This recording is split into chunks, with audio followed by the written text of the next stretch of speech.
let us continue with the countdown.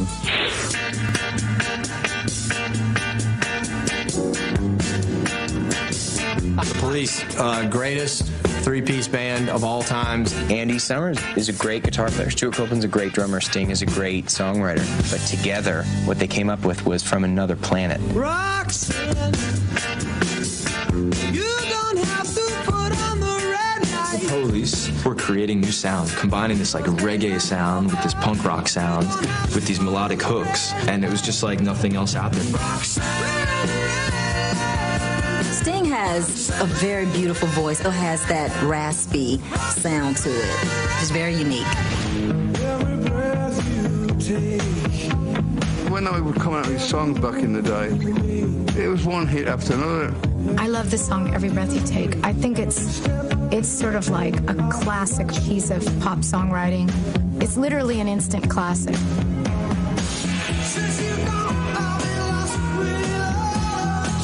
They were considered like early alternative back in that day, and then to have a song that crossed over and to be such a commercial big hit, it obviously affected a lot of people. Part of the energy of the band was this constant tension between the three egos, which worked when the music reflects that tension. At the height of their fame, all of a sudden, these guys are not going to be together. And people were like, no! But they did a reunion tour. Just a castaway, I lost our sea. I went to go see the Police in a number of different cities. Being at the reunion tour made me realize how popular the Police really were. The Police are definitely my favorite artists. At least for me personally, they've had the biggest impact on my life.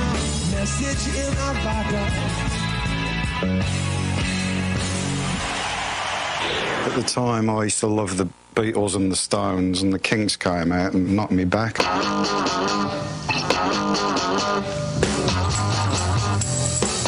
Kinks came out when I was in high school, and I just went crazy. You really got me going. You got me so I don't know what I'm doing. The Kinks developed the guitar chopping style. I call it the big riff.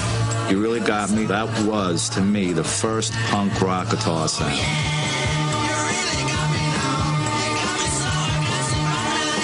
I played it and played it and played it. I couldn't stop playing it.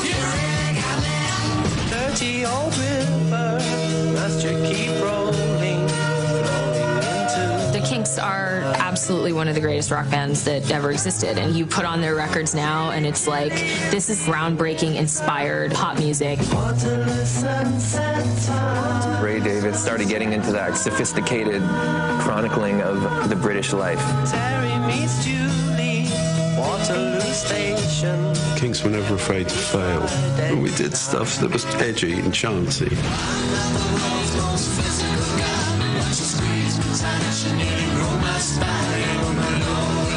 They started the whole brother rivalry thing, too, before Oasis ever got to that. Well, we did try to kill one another on several occasions, but it's just brother stuff. The Kinks, I still love to this day. It was great rock and roll. It's a great British band. They just funky.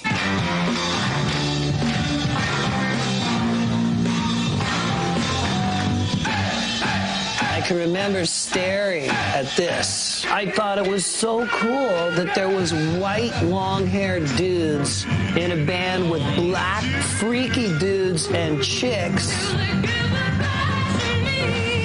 And this music will kick your ass.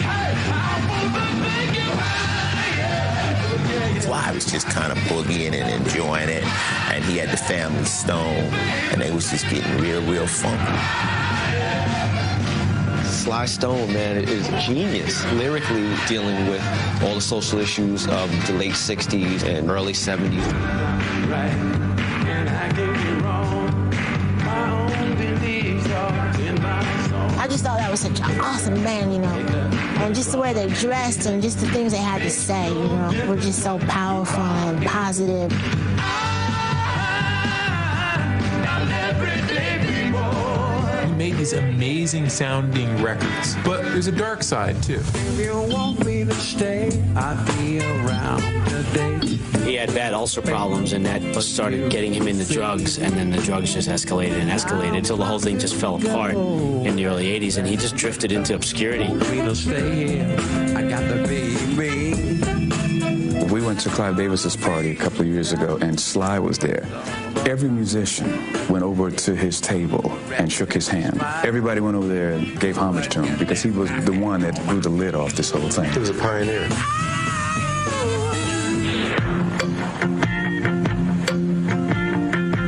Loving you isn't the right thing to do. Fleetwood Mac was a great band. They were exciting, they sounded good, they were just a good band that made really, really good songs. They really wrote some of the best music of the 20th century. Fleetwood Mac took the kind of music that I loved, kind of country-inspired music, and made it rock.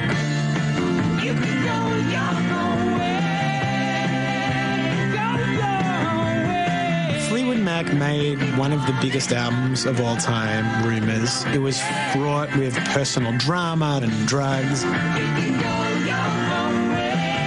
I mean, it's proper soap opera, but what it produced was these amazing electric songs that will never, ever die. I took my love and I took it down. Stevie's voice is so distinct, it's so unique, and I think that's one of the things people love about her. Well, I've been afraid of changing 'cause I built my life. They're such a classic sounding band, and that's never going to really go out of fashion.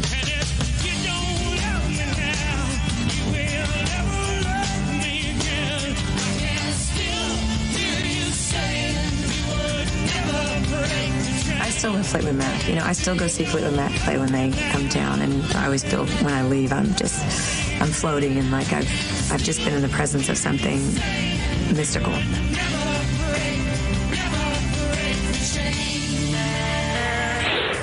The next gentleman is one of 3 artists who appear on the countdown twice. Paul McCartney. He is so huge, he takes up 2 spots. Here is Sir Paul, the solo artist, at number 36.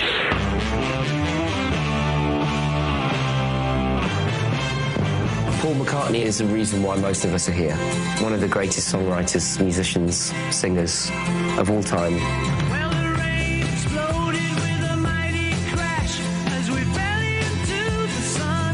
I admire him because he's just following his own muse. He said, I'm Paul McCartney, I'm going to do whatever the hell I want. And Wings, Band on the Run, I think that record's as good as Let It Be.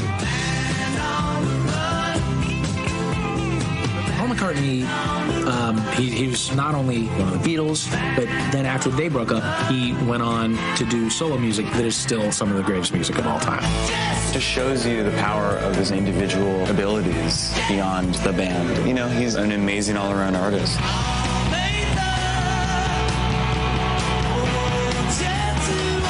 Just how that guy, you know, puts together a song and how he approaches everything. Paul McCartney's my fave. One side of what I do and did, and still do, is to write love songs. And most people I know who aren't cynics like them. Baby, I'm amazed at the way you love me all the time. It's shocking that somebody can have like a 3-hour-long concert where every single song is a timeless hit. And you see people are weeping because this guy has had such an enormous impact on their lives.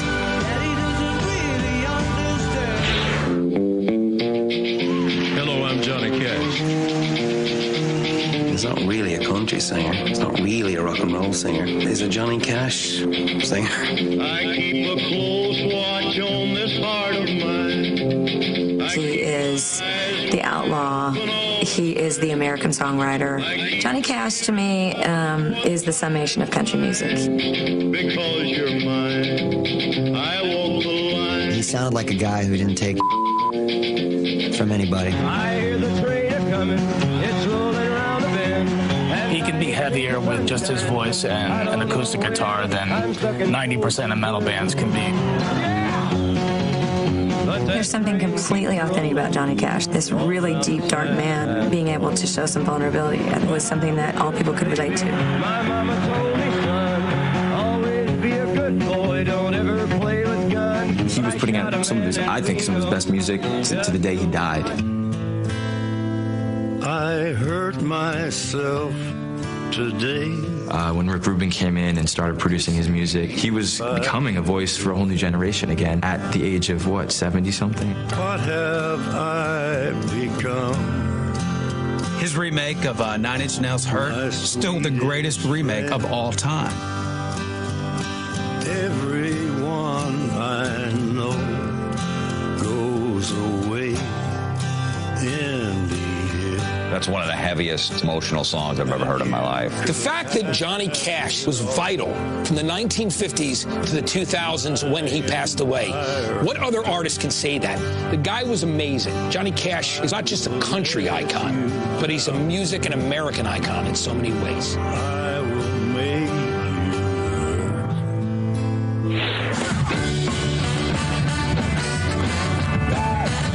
Tina Turner.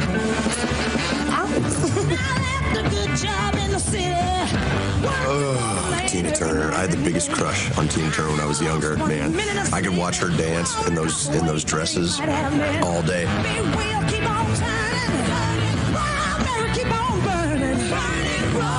She just came on stage like a house on fire. I mean, with the skirt and the legs and the whole bit, and she's one of those larger-than-life characters. I've always been a fan of Ike and Tina Turner, and after she left Ike and went on her solo career, I just say, you go, girl.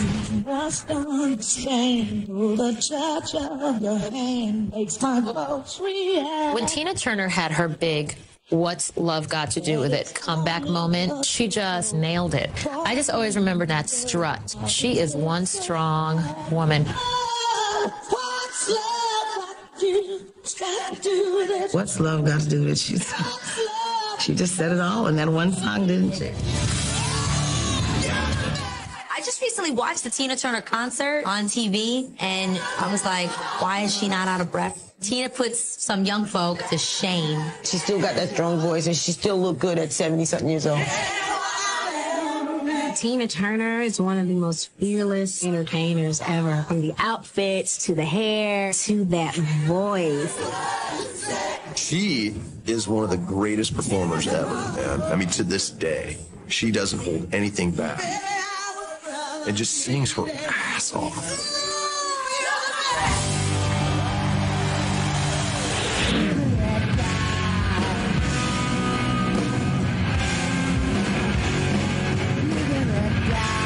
I love Guns N' Roses. They just stood out because they just had a little extra. I thought they were really good. Snotty rock and roll, L.A. street band. Guns N' Roses changed the whole landscape, environment, and vibe.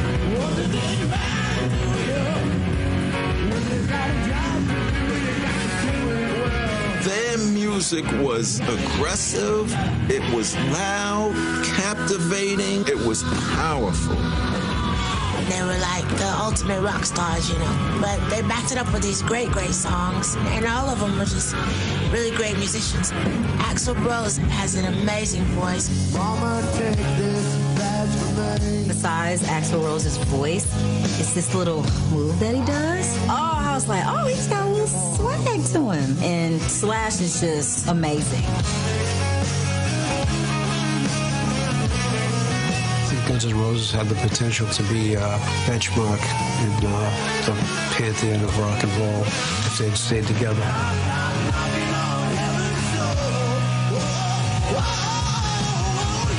There was something about the musicianship, the way of life, the ugliness that was believable and that struck a chord with the listeners across America and across the world.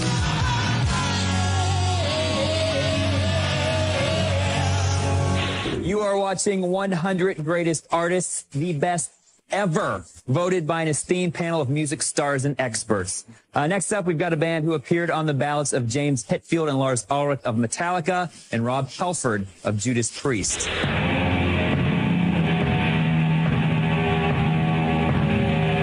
Black Black Sabbath was undeniably the heaviest heavy metal band that came out in the 70s.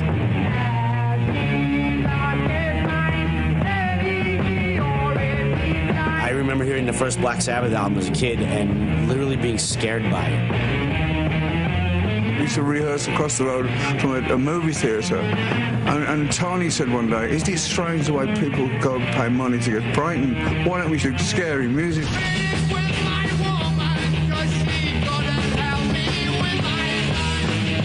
Sabbath, in the last couple years of their existence in the 70s, was the band that was really, not working.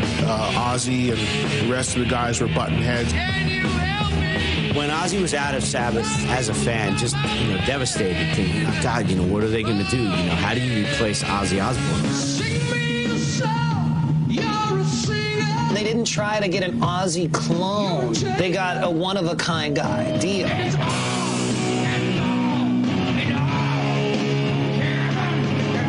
Losing Ronnie was devastating. I'm getting choked up a little bit, but he was an amazing guy. For a long time, people come up to me and say, oh man, your Black Sabbath is a big influence to me and whatever. We didn't know what we were doing. We were just doing it naturally, Black Sabbath invented heavy metal, period.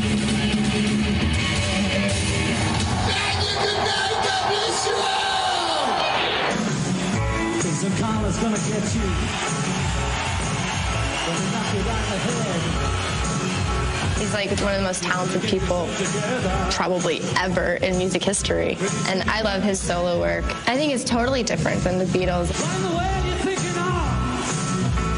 He hooked up with Yoko, and then all the really amazing things started to happen. The poetry, the paintings, and his music.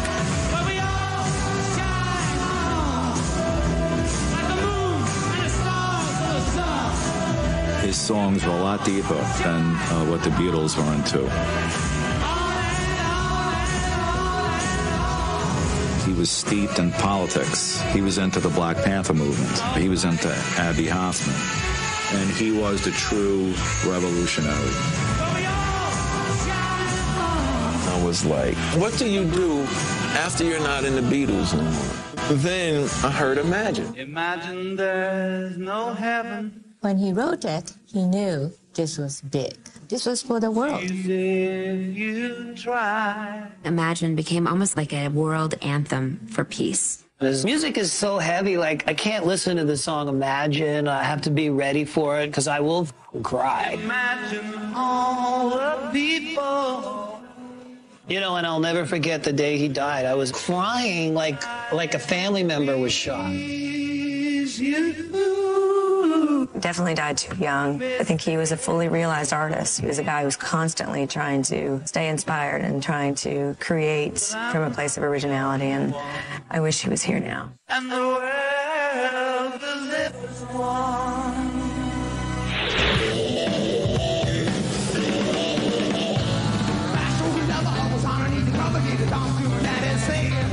When I think Aerosmith, I think of one of America's all-time greatest rock and roll bands. The thing about Aerosmith was they have this great, sloppy sound, which was also deeply rooted in meanest grooves. Their riff was life-changing. These guys was just raw, aggressive, sexy rock and rollers. They had great records in the 70s, and then in the 80s they came out and had great records again, and then in the 90s they came out and had great records again. It's like amazing. There's a couple of rock bands that have this inherent chemistry. Steven Tyler and Joe Perry certainly have that. They are forever enmeshed in rock greatness. The music is so free, and the harmonies that they put together are beautiful. I love Aerosmith.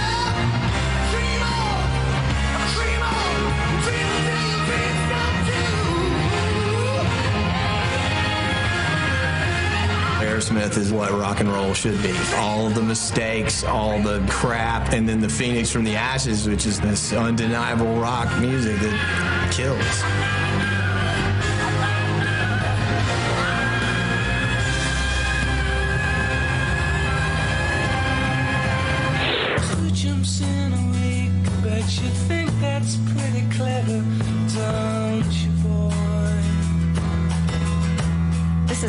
my favorite bands. I know that, you know, they're these indie darlings because of all they do with technology, but for me it's about that beautiful soaring songwriting and Thom Yorke's voice. The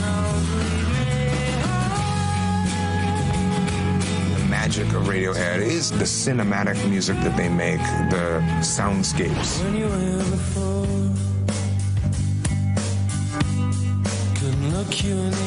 Radiohead, when they came out, it just completely blew my mind. It was a defining moment for me in my life where I felt like my mind was blown by a band. They just do what they want to do. You know, it's just like total originality. I remember seeing them for the first time live. Thom Yorke transformed into this incredibly, you know, charismatic figure. It was almost like he was levitating off the stage or something.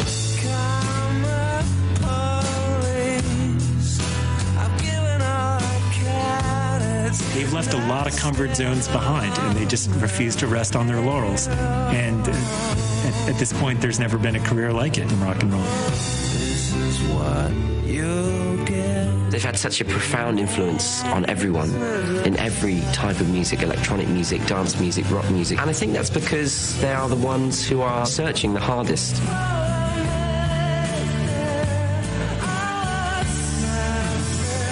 Hi, I'm Elton John. As if you wouldn't know. It's a little bit funny, this feeling inside. I just think Elton John's an amazing songwriter. Those songs just get straight to the core of you, straight to your heart. Elton John is my favorite of all time. I got Elton John in my car right now, and I'm hip-hop all day. And this one's for you. My heart melts when I think about Elton John. I love Elton John so much. And you can tell everybody this is your song. The guy's remarkable. He's unbelievable. He really understands his craft. Elton John brought rock and roll and piano together and made it cool.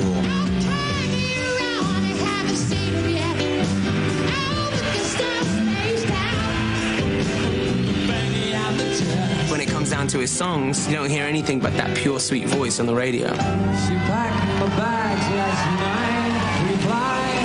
Just everything about him, I just think it's like brilliant, and just the standard of the songs, they're never like, he's set the level so high. If I'm getting ready for a tour, I'll sing a lot to Elton because he's got a great voice. Elton John is one of the best there ever was. Elton John's music made my life great. When I was mad, I would turn on the radio and one of his songs would be on. I'd be so happy. Elton John did that. Elton John changed my life.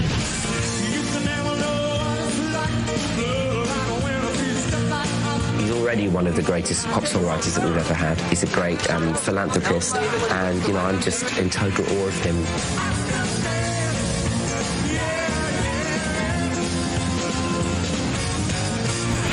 And we continue VH1's 100 Greatest Artists with a woman who recorded her first album in her father's church at the age of 14. 30 years later, she became the first woman inducted into the Rock and Roll Hall of Fame. Aretha Franklin is the queen.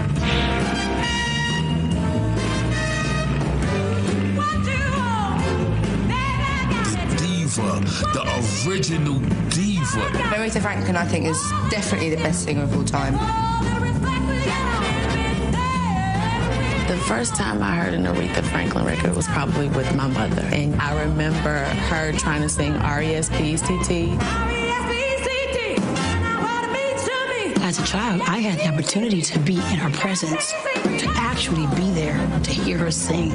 Amazing. Aretha was the period. She had a little southern swank to it. Definitely wasn't Motown. There was no mistaking when you heard Aretha. If you think about today, the way records are made, and, you know, you've got auto-tune and all these million different things, Aretha didn't do that because the voice is total perfection.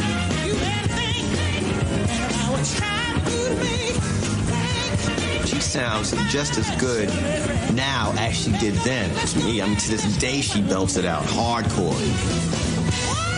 Incredible lady, incredible voice. Aretha's absolutely one of the greatest voices of our time. You had better think about it. I wanna live, I wanna give. I've been a mind. I would have to say Neil Young is my favorite artist of all time. It's these expressions. I love Neil Young because there's a rawness about what he does. Keep me searching for a heart of gold. He's probably one of the best songwriters ever in rock and roll. His lyrics never suck.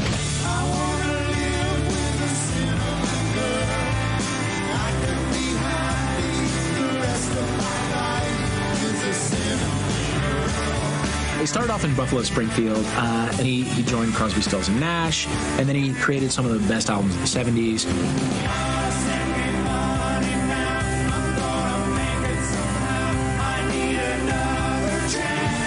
As an artist, you have to be conscious of what's commercial, what's not commercial. Neil Young didn't give a like, he just wrote for himself. I don't work for anybody but the muse, and that's what I want to be as a musician. Once you hear his voice, it's undisputable who he is. He's got a great voice, very original. Colors on the street, red, white, and blue. He's also one of the great guitar players who has a completely definitive style. Like, you hear somebody playing and you're like, oh, you're doing Neil. Neil Young is one of my favorite dudes ever. His political records, his love records, his country records, his folk records. He's a rock and roll, country folk, rock, hip-hop beast. He never stops. He's making new now, and he doesn't give a...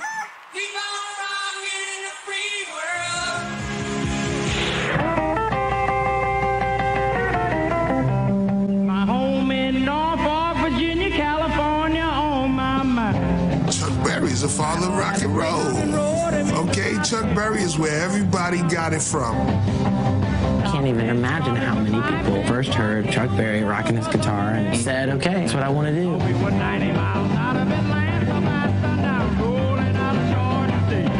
You really can't play rock and roll without playing some idea that Chuck Berry thought of first. He is one of my all-time heroes. That guitar lick, the guitar lick. He is the first rock and roll lead guitarist. He's the first guitar hero. His stage show was incredible. That duck walk that he used to do across the stage. The movements, the aura, the vibe, the swagger. Chuck Berry is the example that all the rock and rollers stole from. I think Chuck Berry's the greatest lyricist has ever written in rock and roll. As I got on the city bus and found a vacancy. His songs were great stories, guys and girls, cause, teenage angst, but done in a way where everyone could appreciate it. Chuck Berry, he's in his 80s now. He still puts on an amazing show, and he's the guy who invented rock and roll. He's still doing it.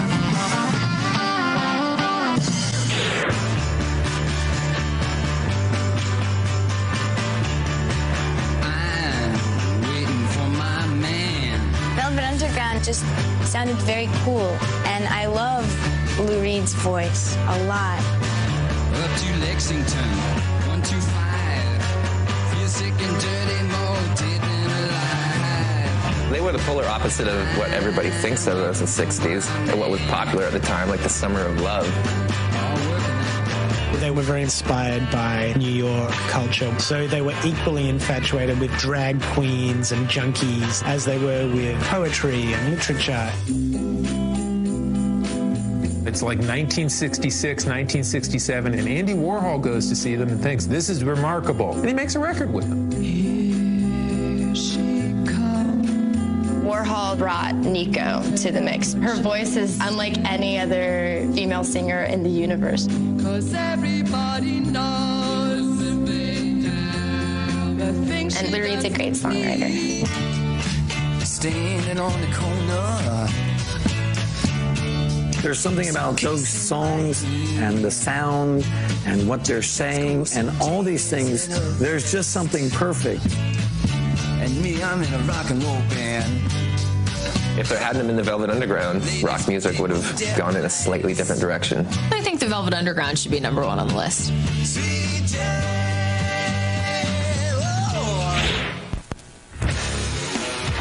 Greatest artist of all time. That's impossible. When VH1 asked musicians to vote on the top artists of all time back in 1998, plenty of hard rock legends did not make the cut, including, incredibly, this next band. But our new poll actually puts them in the top 25. I don't know if you want to start with these. Oh, those are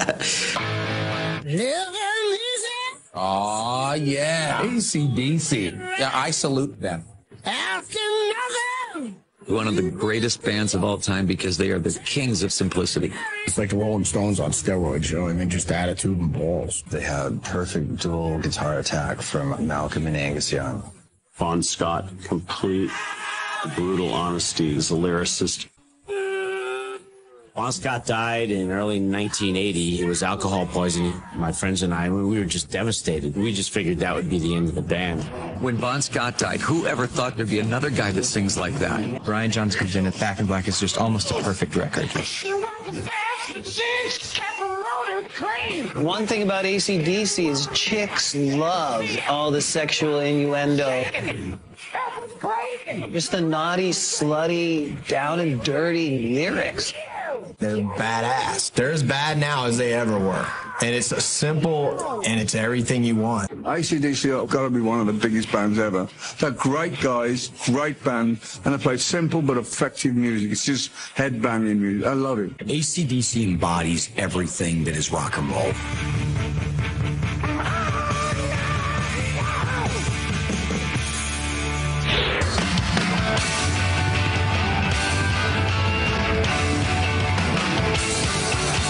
The Clash, and there was just something about it. I instantly felt it was bigger than just punk rock.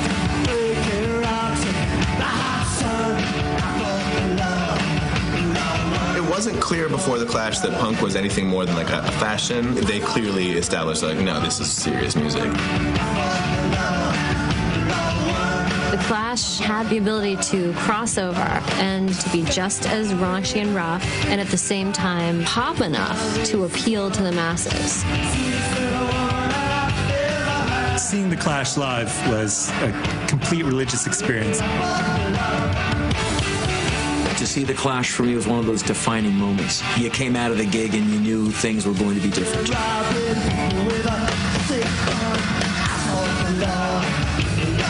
It's a band that broke up too soon. Could love to have had a couple more new albums by them. I was shocked and heartbroken when Joe Strummer died. I mean, I was still wishing with all my heart that The Clash were going to get back together and tour so I could see them live. And I can't believe that I'll never get to do that. Their songs still stand up and they continue to influence generation after generation because, you know what? They really meant what they were doing and they were incredible. They were just an incredible band.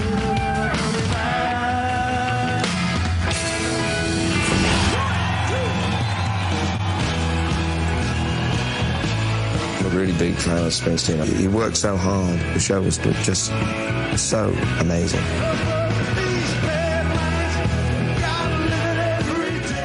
I had the good fortune of seeing Springsteen and these two dudes in the crowd who look like nothing phases them. And Bruce is singing Badlands. And these two guys are holding each other and they're crying. Like, that's the real.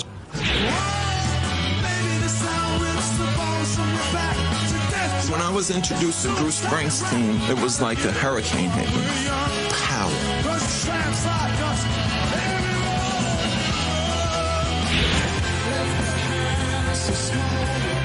He's got an incredible stage presence and charisma and just such an incredible career. I mean, he's just a dynamo. Astounding. I mean, just an astounding songwriter, astounding frontman, an astounding performer. He's just too good. We have now been through 80 artists. 80 down, 20 to go. And you need to keep watching to find out how our panel of over 200 musicians sees the top 20. Alicia Keys, Ozzy Osbourne, and James Hetfield voted, but you will need to keep watching. And I know there will be arguments. It's human nature, but just be happy that your artist made the countdown.